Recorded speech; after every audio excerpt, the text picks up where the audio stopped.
Нүдэнгийн хонхор. Нүдэнгийн хонхор нь сайн шандаас 80 км, айраг сумын төвөөс 43 км-т оршдог. Нар салхи усны нөлөөгөөр урлан үүссэн өвөрмөц тогтц бүхий элсэн чулуулагтай хаанаас нь ч харсан сонин амьтдын дүрс харагдах мэт нандин газар.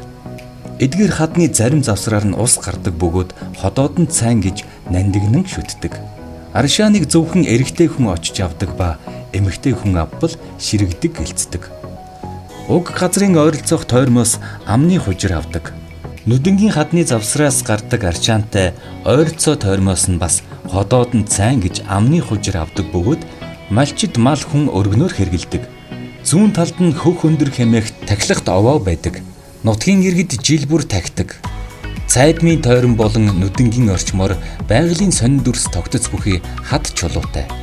Нүдэнгийн хийд 1945 оноос 1960 онд хүртэл сэргээгдэн ном хурж байсан юм. Одоо бурхан шүтээнд нь гандан тэгчлэн хийдэд очисон байна.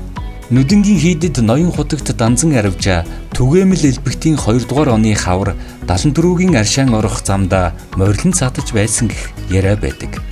Нүдэнгийн хийд нь 1886 онд байгуулагдсан, хэлмэгдэн устсан ч 1945 онд өвөр Монголоос нүүж ирсэн ардуудын сүсэг бишрлийг хүндэтгэж төр засгаас Нүдэнгийн хийдийг дахин сэргээж 1945-аас 1960 он хүртэл социалист нийгмийн үед Дорноговь аймагт байгуулагдсан ганц хийд байлаа.